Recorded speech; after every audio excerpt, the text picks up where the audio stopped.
ಇಲ್ಲಿ ನೋಡಿ ಈ ಬಳ್ಳಿ ಹೇಗೆ ಕ್ಲೈಂಬ್ ಆಗಿದೆ ಅಂತ. ಇದು ವೀಳ್ಯದೆಲೆ ಅಂತ ಎಲ್ಲರಿಗೂ ಕಾಮನಾಗಿ ಗೊತ್ತಿರೋ ವಿಷಯ. ಏಕೆಂದರೆ ಪ್ರತಿಯೊಂದು ಶುಭ ಕಾರ್ಯದಲ್ಲೂ ಮತ್ತು ಮದುವೆ ಫಂಕ್ಷನ್ಗಳಲ್ಲಿ ಹಬ್ಬಗಳಂತೂ ಇದು ವೀಳ್ಯದೆಲೆ ಬೇಕೇ ಬೇಕು. ಯಾಕೆಂದರೆ ಇದು ನಮ್ಮ ಪುರಾತನ ಕಾಲದಿಂದಲೂ ತುಂಬಾ ಪ್ರಸಿದ್ಧಿಯಾಗಿದೆ. ಇದರಲ್ಲಿ ಹೆಲ್ತ್ ಬೆನಿಫಿಟ್ ಕೂಡ ತುಂಬಾ ಇದೆ. ನೋಡಿ, ಇದು ಸಪೋರ್ಟಿವ್ ಆಗಿ ಕೊಟ್ಟರೆ ಇದು ಕ್ಲೈಂಬ್ ಮಾಡ್ಕೊಂಡು ಹೋಗುತ್ತೆ. ಇದು ಕ್ರೀಪರ್ ಸ್ವಲ್ಪ ಸಪೋರ್ಟಿವ್ ಕೊಟ್ಟರೆ ಒಂದು ಇದು ಕ್ಲೀನಾಗಿ ಬೆಳ್ಕೊಂಡು ಹಬ್ಕೊಂಡು ಹೋಗುತ್ತೆ. ನೋಡಿ ಎಷ್ಟು ಚೆನ್ನಾಗಿ ಹಬ್ಬಿದೆ ಅಂತ. ಸೊ ಎಲ್ಲ ಮನೆಗಳಲ್ಲಿ ಈ ಥರ ಹಬ್ಕೊಂಡ್ರೆ ಇದರಲ್ಲಿ ತುಂಬಾ ಮೆಡಿಸಿನಲ್ ವ್ಯಾಲ್ಯೂಸ್ ಇದೆ.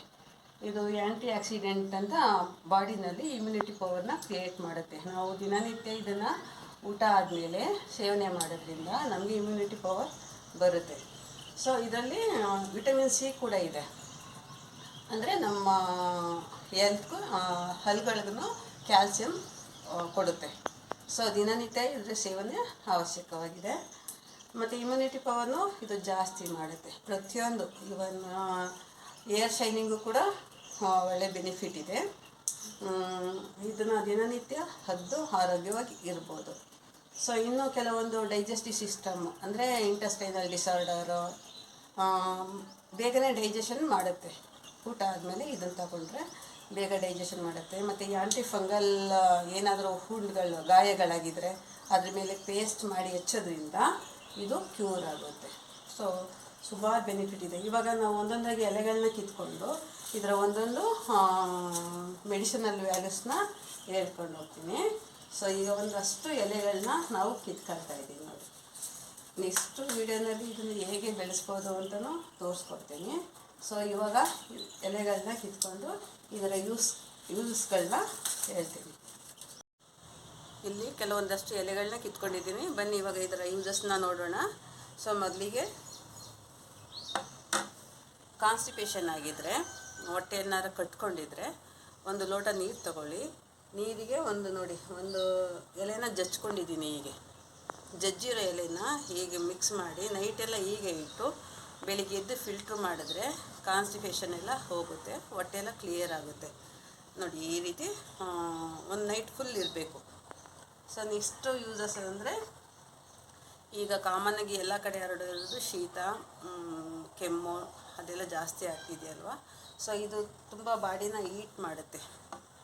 ಸೊ ಇದರಿಂದ ನಮಗೆ ಡ್ರೈ ಕಾಫ್ ಬಂದರೆ, ಡ್ರೈ ಕಾಫಲ್ಲಿ ಒಂದು ವೀಳ್ಯದೆಲೆ ಮತ್ತು 2 ಮೆಣಸು, ಕಾಳು ಮೆಣಸು, ಒಂದು ಕಲ್ಲುಪ್ಪು, ಸೈಂಧವ ಲವಣ ಬರುತ್ತಲ್ಲ ಕಲ್ಲುಪ್ಪು, ಇದನ್ನು ಫೋಲ್ಡ್ ಮಾಡಿ ನೈಟೆಲ್ಲ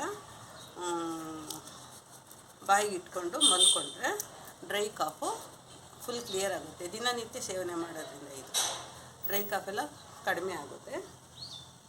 ನೆಕ್ಸ್ಟ್ ಕೆಲವು ಸ್ವಲ್ಪ ಅಸ್ತಮಾ ಪ್ರಾಬ್ಲಮ್ ಇದ್ದರೆ, ಲಂಗ್ಸ್ ಇನ್ಫೆಕ್ಷನ್ ಆಗಿದ್ದರೆ, ಸೊ ವೀಳ್ಯದೆಲೆ ತಗೊಳ್ಳಿ. ಒಂದು ಏಲಕ್ಕಿ, ಒಂದು ಲವಂಗ, ಒಂದು ಸ್ವಲ್ಪ ಚಕ್ಕೆ, ಇದನ್ನು 1 ಲೀಟ್ರ್ ನೀರಲ್ಲಿ ಜಜ್ಜಿ ಕುದಿಸಬೇಕು. ಅದು ಅರ್ಧ ಲೀಟ್ರ್ ಆಗುತ್ತೆ. ಒಂದು ಡೈಲಿ 2 to 3 ಟೈಮ್ಸ್ ತಗೊಂಡ್ರೆ ಆಟೋಮೆಟಿಕ್ಕಾಗಿ ಸ್ವಲ್ಪ ಕ್ಲಿಯರ್ ಆಗುತ್ತೆ. ಲಂಗ್ಸ್ ಇನ್ಫೆಕ್ಷನ್ ಎಲ್ಲ ಕ್ಲಿಯರ್ ಆಗುತ್ತೆ.